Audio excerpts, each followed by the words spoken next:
Welcome along to Steve Wraith's True Crime Podcast.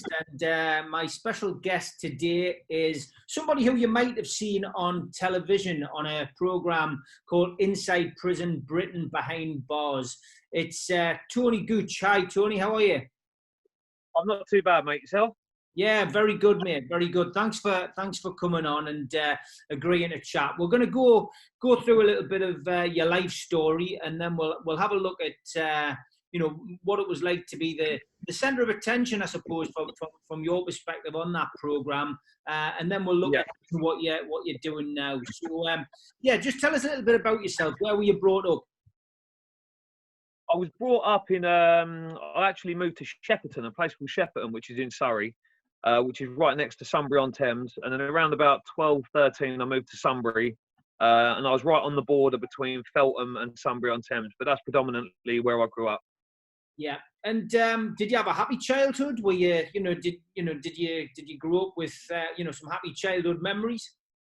Well, this is part of the conundrum because my family background. I have two older sisters, my mum, my dad, and there's no other people in my family that have ever been involved in crime. So there was no rhyme or reason for me to go the way I did. I firmly believe that I was a product to my environment. It was the people I was around, the stuff that they was doing, I was getting involved with. And it sort of becomes very normal to be involved in these things because you don't know any other way. And where I grew up from such an early age with it, it's sort of just become the norm. It was a lot of other kids were going over the park and they was playing football, they was doing their roller skating or whatever else.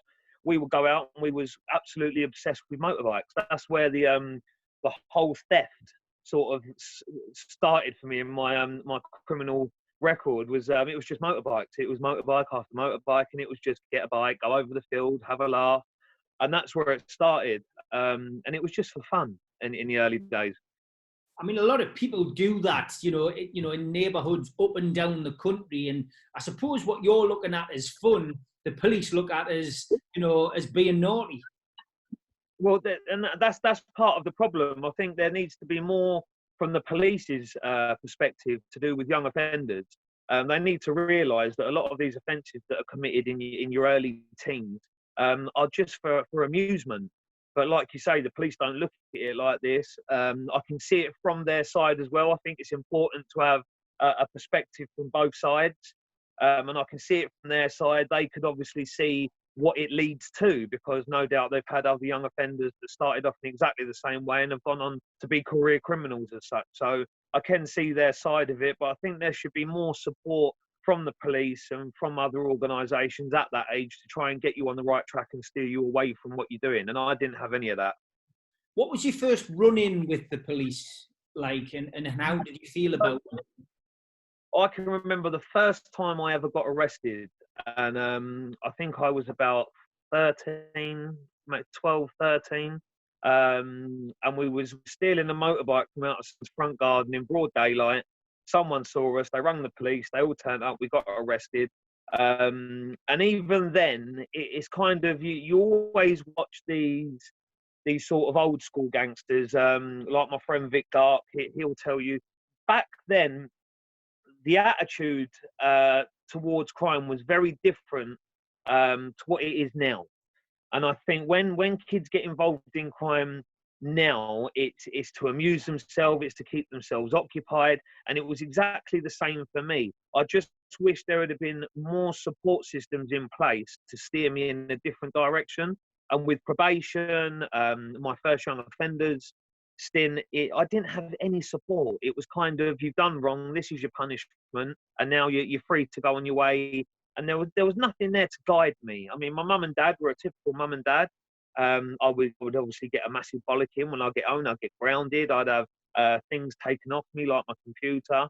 But it was so deeply indented in me at that time. It was just so normal. If I went out with my friends, we went to nick a bike, or we went to nick a car. That's how it was, and that's how it stayed.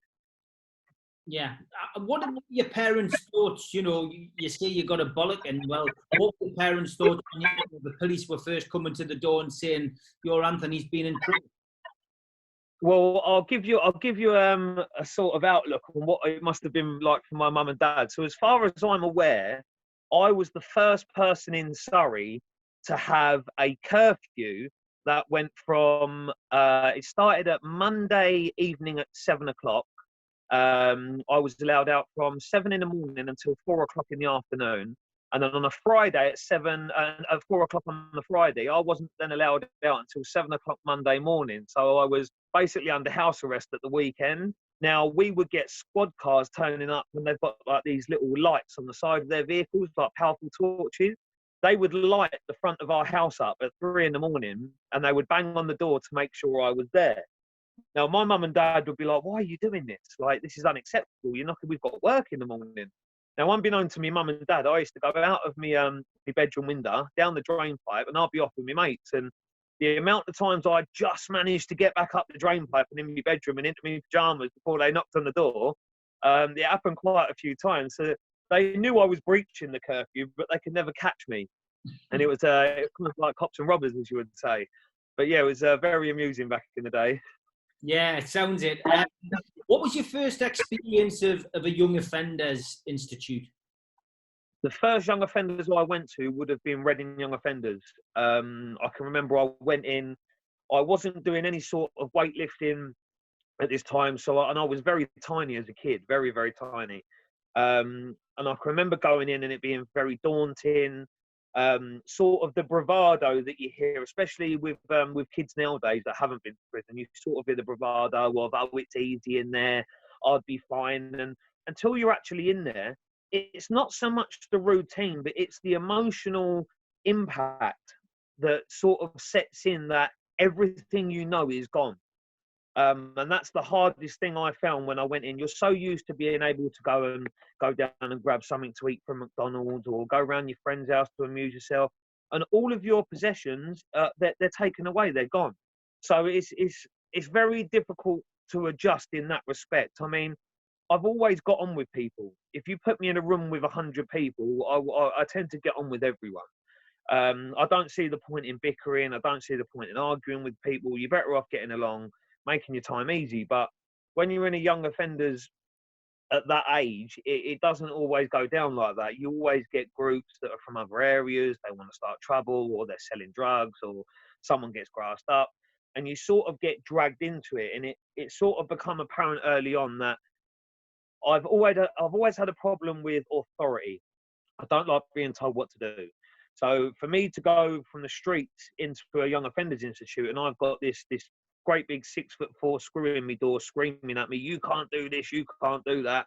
It just went against the grain with me. And then obviously I got done for assaulting staff, assaulting other inmates. And it took me a while to find that sort of level ground where I could survive. But it was only a short sentence the first time. I believe I got 12 months and I've done 6. And I must say, I mean, I got 5.5 years. That 6-month sentence was the longest sentence of my life. I can remember sitting down in my cell, looking at a calendar and putting crosses on all the days that I had to do. And it was like, 6 months, it's a lifetime. I'm never going to get out. And at that age, that's what it's like. And I remember when I got out, it was very hard to adjust again, because the same way when you go into a young offenders and everything is taken away, when you're released, it's very hard to accept you've got it all back. And it's like everyone's walking down the shops and everyone's getting in their cars and driving around. And it seems very abnormal for the first few days of being released. But that was my first experience. What's your average day like in a young offenders? Tell people listening about that, because a lot of the listeners won't have been inside a young offenders institute. I mean, back then, obviously, it slightly differs to now, because the money that was in the prison system was a lot better then. There was better facilities. So, I mean, you had your gymnasium. I think it was 3 or 4 times a week. You would get your exercise. So on a typical day, you would wake up at 7:30. You would be let out for breakfast for half an hour. In that half an hour, you would have your breakfast. You would clean your cell out, mop your floors, clean your toilet. Yeah, normally you would then, if you wasn't employed, you'd be banged back up again till about 10 o'clock, 11 o'clock. You'd then have an hour exercise, maybe a chance to use the phone. You would then get your lunch and return to your cell to eat it. and you'd be banged up until the afternoon, and when roll call kicks in, which is normally about 2 o'clock in most prisons. If you was going to education or you had employment, you would go and do that. If you didn't, you were stuck in your cell. Now, as I say, back then, you have your association time, which is basically your hour or 2 hours to associate with other prisoners on your landing, ring home to your family or play pool. Now, it's not so much like that. I mean, it's even worse now with the COVID-19 restrictions in, but even towards, say, 5 years ago, the shortage of staff in the prison system meant that you wasn't getting gym as much. You wasn't getting your association every night. So you was doing a lot of bang up. And when you're 14, 15, 16 years old, it's a lot to come to terms with. It really is. You say you assaulted staff and you had fights with inmates. Do you go in with the idea of, you know, you were going to beat the system, you weren't going to let the system beat you? I think I adopted that very early on.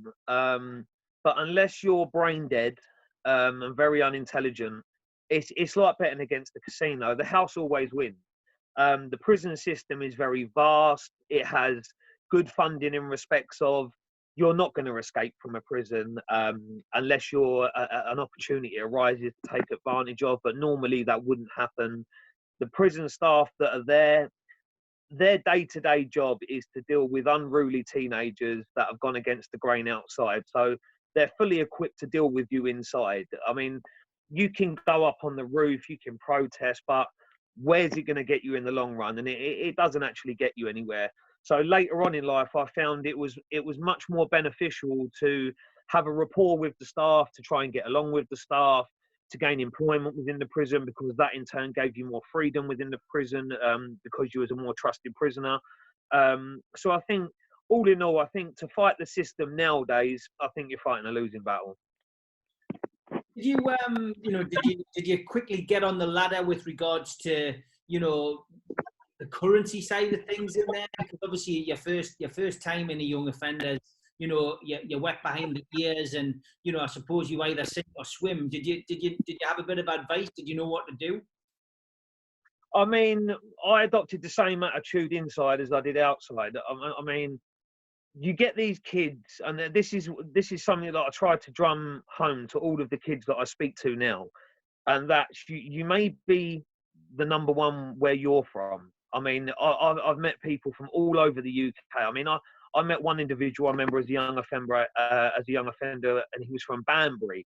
I don't know if you've been to Banbury, but it's a very sleepy little villagey town, and it's nothing like London. It's nothing like Newcastle. It's a very out of the way village type area. And that person came in with the attitude of, I'm the boy around the area, no one messes with me. And it quickly comes apparent that you're a very small fish in a very large pond. Now, people like that, they come unstuck very, very quickly. They're trying to lead a lifestyle that's not genuine. It's very fake. They haven't experienced a lot in their lives. And for whatever reason, they've become notorious in their own way.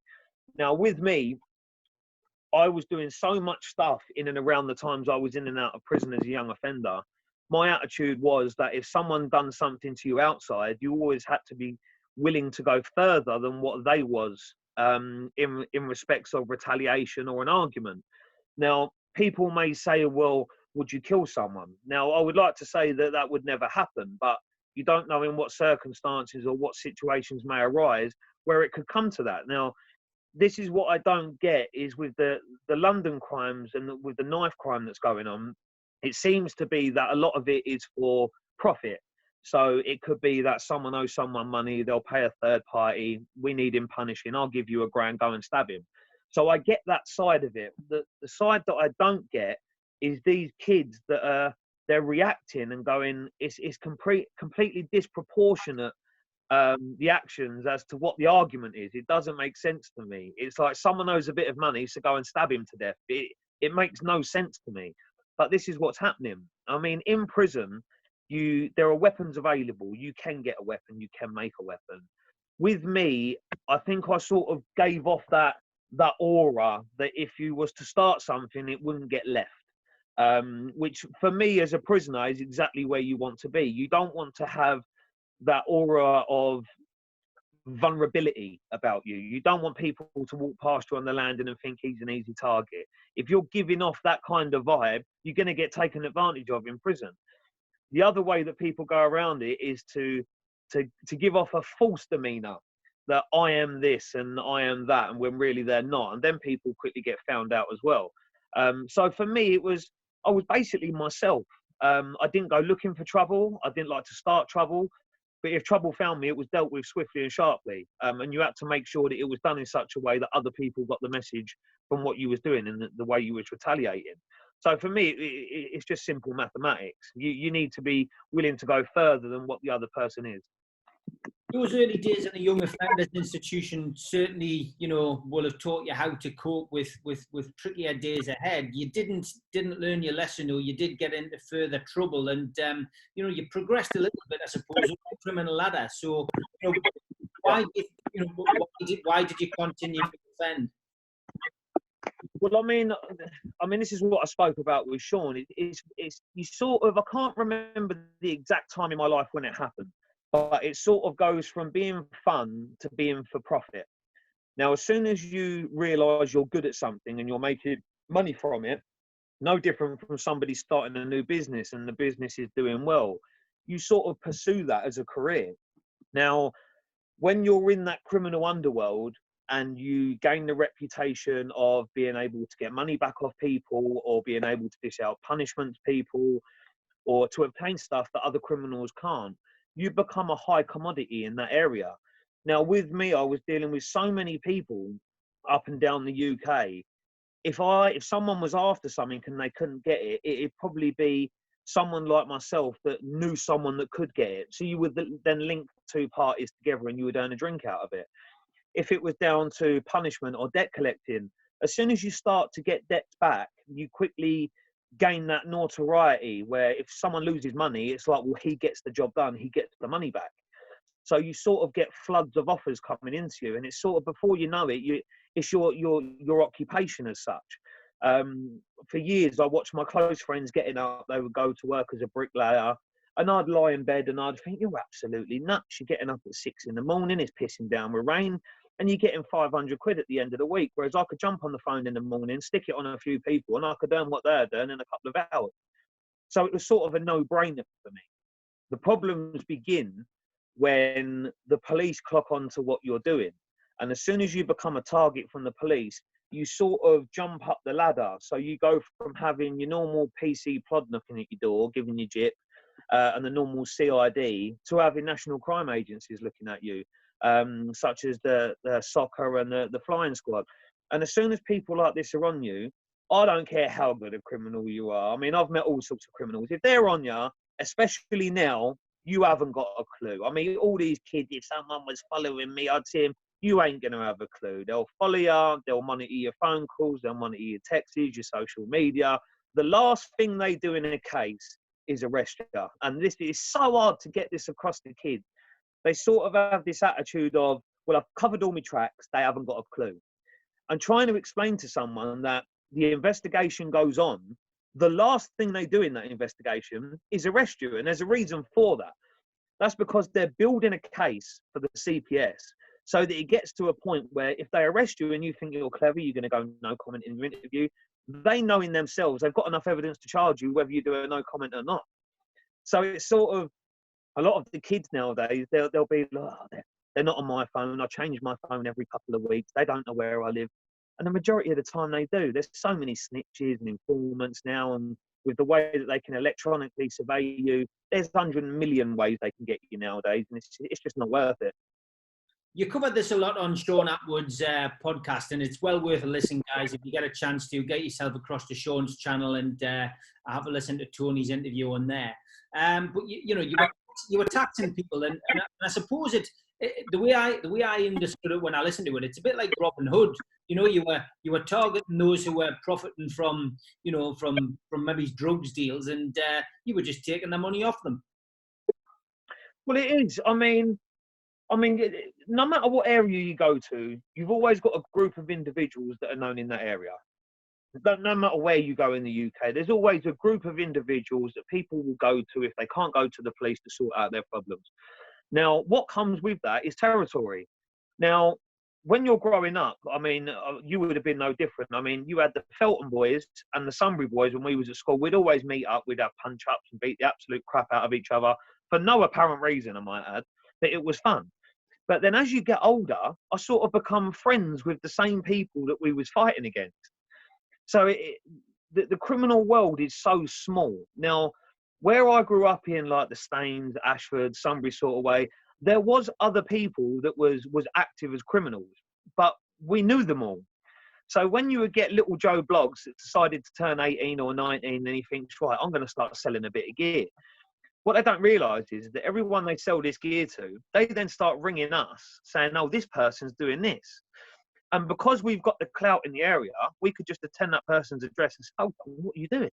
What do you think you're doing? Like, you would put it in such a way that you make them actually think they was doing something wrong. I mean, they are by dealing drugs, but we would put it across like, you can't do this round here. Like, we haven't given them the green light for this.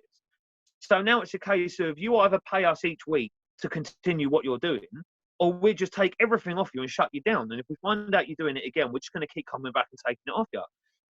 And when you do it like that, even if you're only nicking 100, 200 quid off of one individual, when you're doing that to 15 to 20 individuals, it's a lot of money, especially when you're young. And this is the part where I think I was not very good at, was I was useless with money as a kid, like absolutely useless. If I went out and done something for 20 grand, 4 days later, I'd be on something else because that 20 grand would have been gone. I'd have had the best 4 days ever, but it would be gone. And that was the lifestyle. It literally, I was earning money to fund the lifestyle I was in. And when you're in that lifestyle, it seems never ending. It seems like the money's never going to run out. The opportunities are never going to run out. The police are never going to get you. And when reality starts to hit home, it's quite daunting. What was the most hair-raising experience that you had doing that particular crime? Was there anything that ever went wrong? I mean, there's lots of stuff that goes wrong in every scenario, whether you're going to recover a debt, whether you're taxing a drug dealer. I mean, for me, the number one thing that you had to look out for, and again, I was very naive as a teenager, I say like 18, 19, and you would never look at the full scope of why an opportunity was being given to you. And I'll give you an example. We had a girl ring us up, and she basically said, look, there's a couple of kilos of weed in this person's house. 100% it's there. If you go through the door, it's going to be there. And we just had to give her a little drink out of it. And to me, it sounds it's a no-brainer. You've got 14 quid's worth of weed in there. It's an absolute lemon in the house. You're not going to get any retaliation or anything afterwards. So for me, it's a no-brainer. So we go down to knock on the geezer's door. And to be fair, the kid turned out to be a really nice kid. And it turns out that he had basically been with this girl. He had cheated on her. And she had basically made all of this up to get us to kick his door up, weigh him in, to get the drugs that weren't never there. And it's so easy to fall into that trap. Now, you imagine that had have gone tits up and we hadn't got the chance to talk to him first and we'd have took his door off and gone in there and wrapped him up. You're looking at an aggravated burglary kidnapping charge. You're looking at 10 years plus. And it's all for nothing. So the risks I were taking were far outweighing the rewards because you just didn't care. It was just like one thing after another. But I mean, as for things for going wrong, I think we was lucky in some respects. Early on, guns weren't really a thing.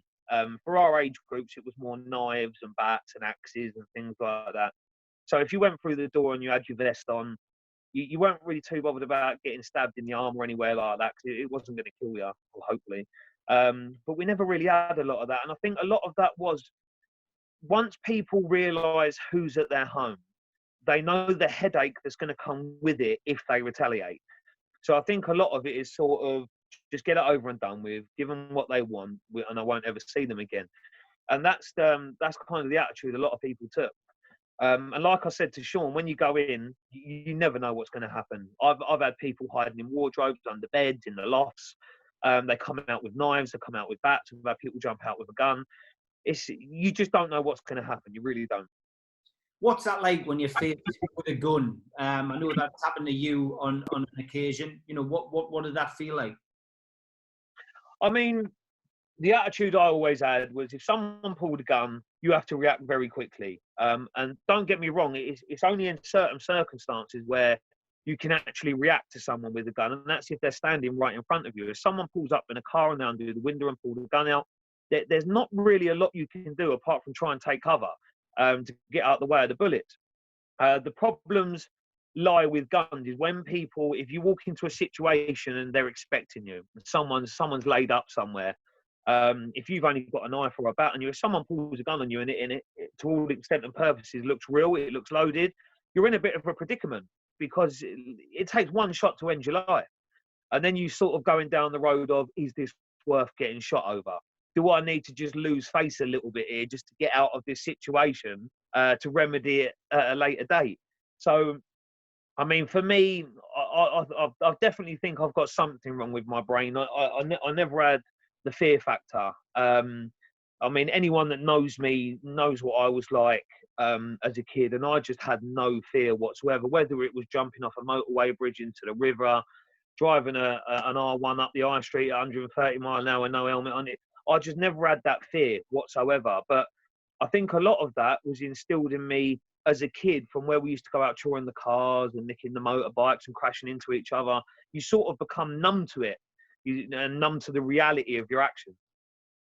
What was it like when you first stepped into prison? Was it young offenders institution and then prison, two completely different things? Young offenders, I think there's a lot more attitude. Everyone's got a lot more to prove. Everyone thinks there's a gangster. Everyone's a millionaire. That's what it's like in a young offenders. I think everyone's just trying to put their stomp on the wing that they're the number one or they're not to be messed with. Whereas a man's prison, it's more laid back. It's more everyone's got the attitude of, we just want to go home. We want to get the time done. We want to get out the gate. Now, the only difference in an adult jail to a young offenders is the level of violence, I would say. If you're rushed in an adult prison, and I'm only saying this because if you have 3 young offenders coming in trying to attack a grown man, you're not really going to get major injuries, I wouldn't have said. But if you've got 3 fully grown men coming in your cell that have been about it their whole life and they've come in with the intent to hurt you, you're going to get hurt. There's no two ways about it. So I think the level of violence and the attitude of the staff in the young offenders, it's a lot more, what's the word? It's a lot more simplistic. It's a lot more that the officers have more attitude because of the attitude they're receiving back from the youngsters. Whereas in a man's prison, it's kind of, a lot of the officers in there were like your pals. I mean, there's some of the officers in there I've been out and been training with at the gym. I still get on with them to this day.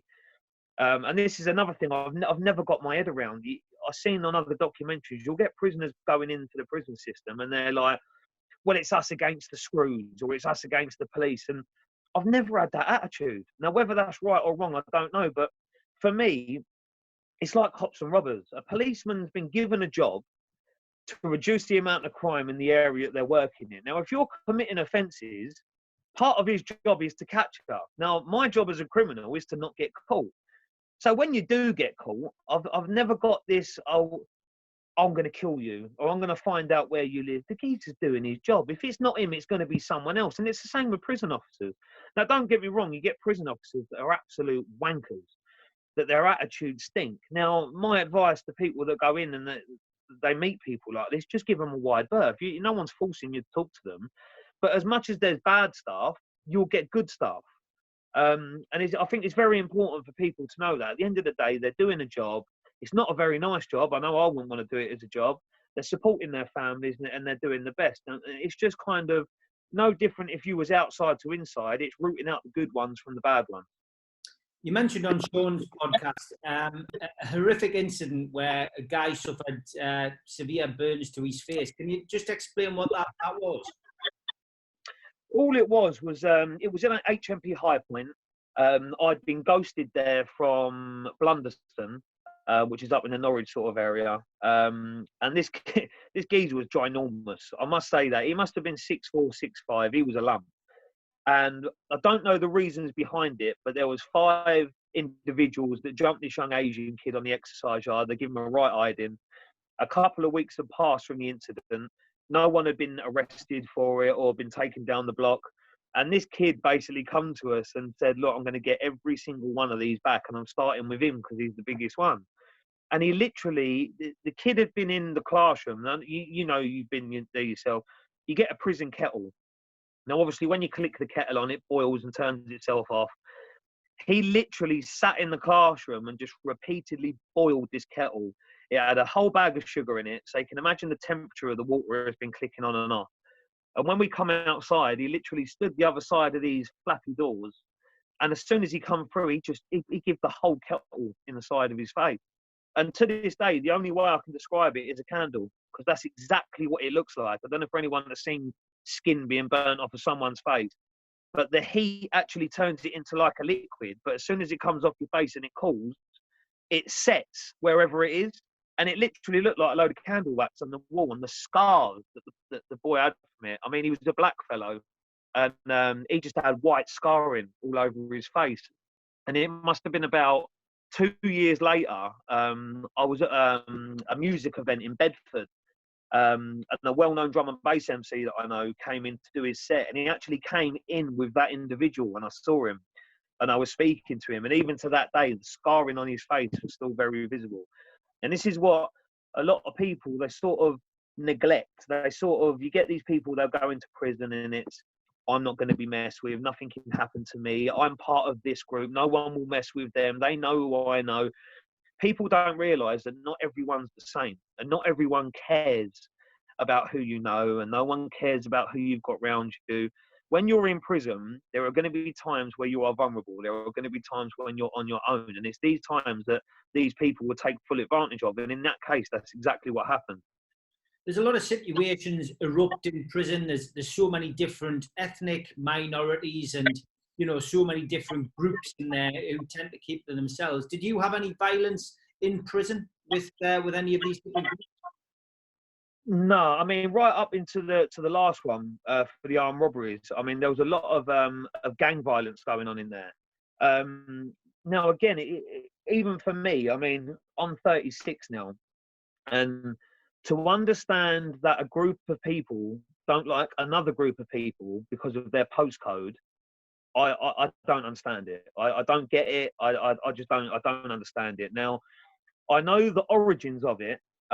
Goes right back to America, where the Bloods and the Crips first originated. And it was Stan Tookie Williams that started the Crips. It was the Crips, I believe. Yeah. He ended up on death row, and he had a lot of famous friends such as Snoop Dogg. And when you actually got to him later on in life, I mean, this is the founder of one of the largest organisations gang-wise in America. And even he could see that it was just, the violence was so pointless. And he actually got executed and put to death, saying all of this stuff. And it's like, I don't understand the logic of it. I don't understand why you would not like someone just because of where they're from. I mean, as an individual, you might get along with them. And I know in this country, before the postcode war sort of started in London, a lot of people would mix together.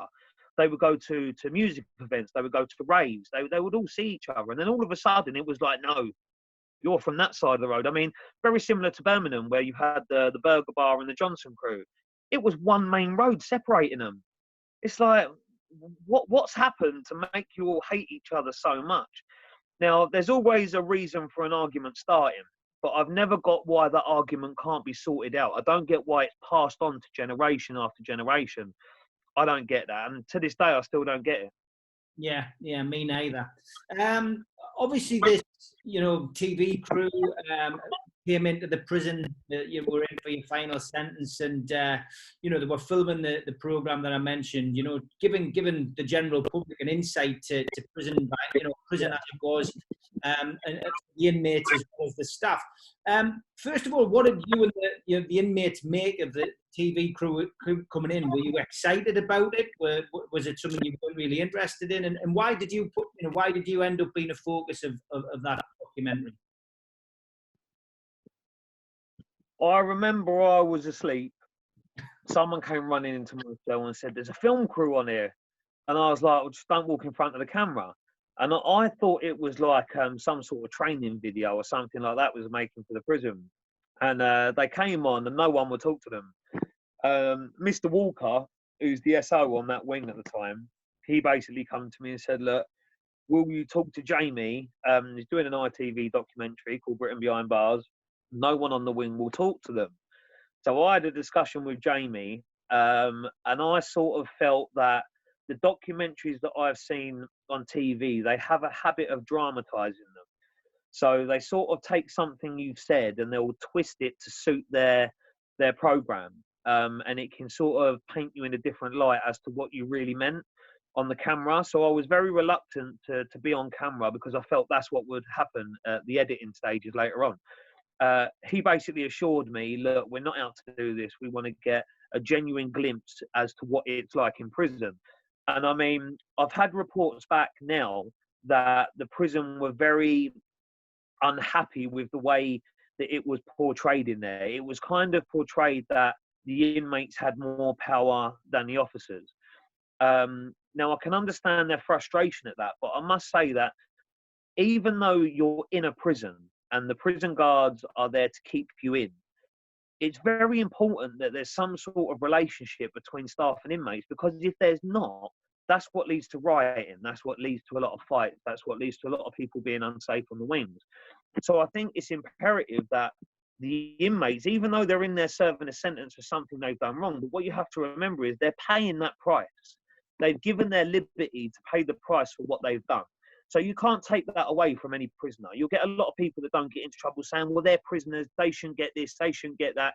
At the end of the day, they've been taken away from their families. They've been taken away from everything they love, their kids, their relatives, their friends. They're serving their time. Now, whilst they're serving that time, it should be done in the most constructive manner possible. If it's not, all you're going to get in return is a more highly educated criminal. And this is why they call prison the college of crime, because you can go in for something as simple as a theft and meet people that are into drugs, that are into violence, that are into doing punishment.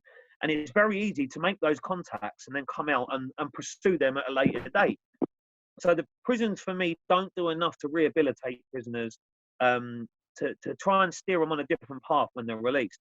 So it's kind of, I didn't like the attitude of the prison in that respect, that they felt that they were belittled and they was being made to felt that they wasn't in control. Because for me, the individual that cut his neck, if the prison officers had have gone into that cell, I've got no doubt in my mind that one of them would have been attacked. The geezer was so paranoid that they was going to jump him and injure him. They would have been in harm's way. Now, for me as a prisoner, I've got nothing to gain from putting myself in harm's way.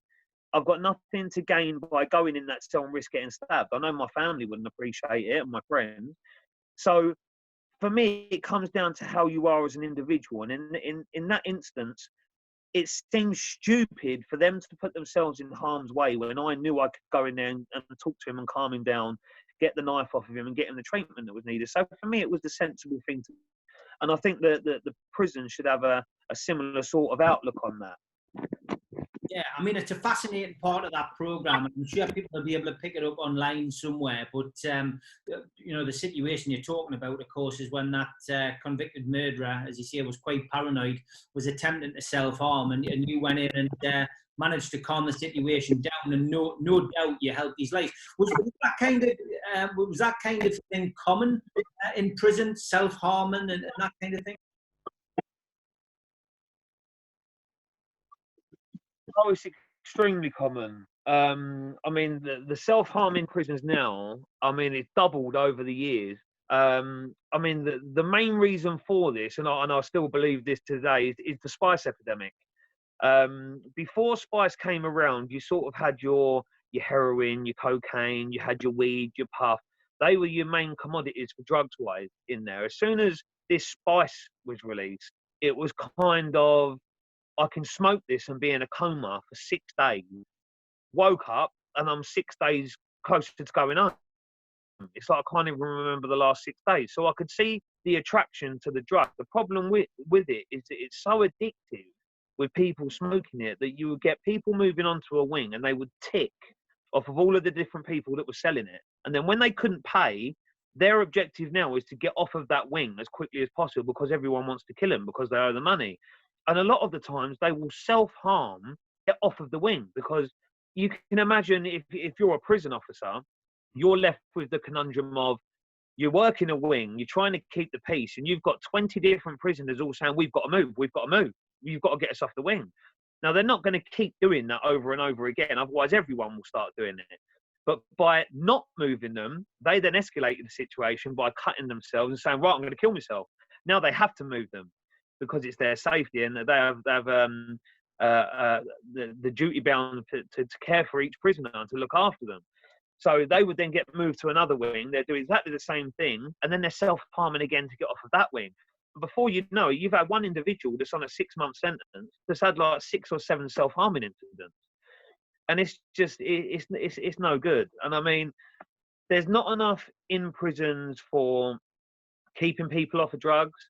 I think it's very easy for prison officers to have the attitude of, oh, well, he's off his nut, he ain't going to be a problem, leave him to it. Not every officer's like that, but that is kind of the attitude. And they sort of have a laugh and a giggle with you when you see someone sort of swimming in their own vomit because they're off their nut. And some of it is funny to look at, but you look at it from the other perspective, that's someone's son, that's someone's dad, and they're in that state, and people are dying from spice overdoses. So for me, it's a major problem inside, and it needs to be addressed. Yeah, I mean, again, fantastic point, well made by you. I think the big thing that I got from the end of that program was, obviously you were only on remand at that time. Obviously charges were dropped on that particular case, and I think what came across on the program was that the prison authorities were actually sad to see you go, and obviously there was a power struggle after the election to see who became the next top dog, if you like, on Seawick. Yeah. I mean, for me, this goes back to what I said earlier. It's very important to build relationships in prison. I mean, you can make your time very easy, or you can make it very difficult.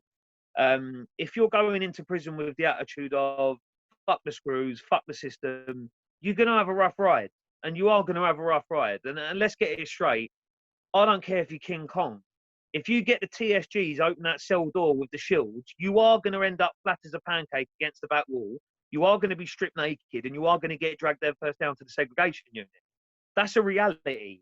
That's not an if or a but. That's reality. That's what happens. It's happened to me. It's happened to a lot of people I know. Now, if you go into prison with the attitude of, I'm going to keep my head down, I'm not going to be taken for a cunt, but on the same time, I'm going to try and get along with everyone, including the staff, you're going to have a much easier ride. It's the staff that can help you with employment, with classroom time, with getting you a cleaner's job on the wing to get you out of your cell more. So by you going in and being Mr. Big Hard Nut, you're just making it harder for yourself. Yeah, 100% agree. Listen, mate, I've got to be honest.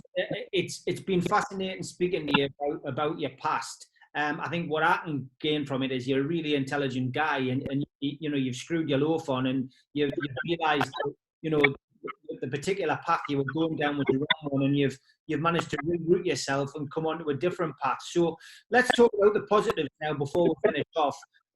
You know, what have you been doing since your release, and how have you got your life back on track? I'll go into that. I'd like to give this message first, though, because I believe it's very important, and I'm saying this from a standpoint of I've experienced this myself. Now, a lot of people that watch the Sean Atwood podcast, that watch your podcast, are going to be people that are involved in crime on a low level or a medium or high level. I'd like to give this message that no matter how many times the authorities, whether it be the court systems, the police, prison officials, no matter how many times you're told that you won't change, that you won't amount to anything in your life, you're not going to go anywhere. I can't stress this enough, that it's the biggest load of bollocks you can ever be told. You're in control of your own life. You're in control of your own destiny, whether you're addicted to drugs, whether you're addicted to crime, whether you're addicted to gangs. The decisions you make in your life will affect your future. Now, if you make the wrong decisions, you're going to have bad experiences to come. If you make the right decisions and make positive steps and surround yourself with positive people, positive things will happen in your life. Now, people cannot say that this is not true. I was a career criminal for the best part of 15, 20 years. It was my day-to-day job. I didn't work. I was on job every single day. Now, if I can turn around and I can bring something positive out of it, then so can every individual watching this. So I'd like to stress that. But it starts with you making the correct positive steps in your own life. I mean, from me turning my own life around, from my MMA background, I obviously met a lot of people that are involved in MMA. Jimmy Manuwa, Darren Till, that are heavily involved in the UFC. I've been on a meeting with Jimmy Manuwa recently, and we're hoping to get something off the ground with bringing kids off of the streets and into the gyms to be trained. I had a meeting with him and Jamie Batten, the same director of the Britain Behind Bars series. We're hoping to film a documentary series, hopefully following people that have been freshly released from young offenders for the first time. We're hoping to give them the correct support they need to help them not reoffend. As we know, 75% of all young offenders reoffend in the first 6 months of a year upon release. And we're hoping to prove that wrong. I firmly believe that with the correct support systems in place, no one cannot be reformed. It is possible for everyone. The UFC are supporting this, so we're hoping to get that off the ground as soon as possible. On the side from that, I've been given parts in some new films on Netflix. One with my mate Clarky, who no doubt will be watching this. Anyone wants to look him up, Tribe Clark on Facebook, you can see what he's been getting up to. Dark has obviously got another series on Netflix that I've been given a part in, so I've got that in the works. And on top of that, I've got all of my music stuff going on. So for those that don't know, before MMA, I was a drum and bass MC. I was an MC from about 16 years old, and I went all around the UK and to other countries to perform. So I'm now in the process of releasing our own record label, which will be Rebellion Digital. And today, would you believe it, it's ended up being a very busy day. I've got Samurai Marketing coming down from Newcastle, and I've got all of the artists. We're all meeting up later on at about 2 o'clock to sign on the dotted line for a big marketing contract. And we're hoping to push that as far as we can. But we will be performing at all the festivals next year and clubs in and around the UK. Dave Courtney, we're at Dave's house tomorrow. We're hoping to get Dave on board. I've got a tour that's rapidly approaching. I'm going to be doing it with an individual called Garvin. Garvin is from Feltham, absolutely amazing fellow. Wasn't heavily involved in crime, but was involved with a lot of people that were. And he's managed to reopen Hamworth Youth Centre. It was due to be knocked down. It was all boarded up. He's got it reopened, got government funding. And he works with a company called Turnaround, which are based in Amsterdam. And he goes over to Amsterdam to give talks to their young offenders to try and steer them away from crime. So we're actually all getting together to give an aspect from each person. So a lot of the people that go around giving the talks, I think, it's very one-dimensional. So I wanted to do something a little bit different. So we've got Garvin's perspective of the effects that crime has on the community, the effects it has on families. From my perspective, it will be my experiences in crime growing up, the consequences to my actions. And from Dave's side of it is the kind of differences between him committing crime as a kid to kids committing crime now. And the differences and the technology is very, very vast. So I think it's important to get that sort of experience from an older generation criminal or ex-criminal. So it kind of gives the full picture to people that are listening. I think it's going to be a great success. Well, as a promoter, I'm sure I'll be able to help you get a good turnout and a good show on in Newcastle there. Tony, it's been an absolute pleasure speaking to you because over the last couple of weeks during lockdown, we've managed to get some former criminals on like yourself, like Vinnie Bradish, like Terry Ellis. A lot of these guys have also been on Sean Atwood's podcast and James English podcast. But the one common denominator that connects you all is that you've realised the error of your ways, and you've managed to change yourselves for the better. And good luck with all your projects, good luck with all your endeavours. It's been an absolute pleasure. Thank you very much for having me, Steve. Pleasure. Thanks very much, mate.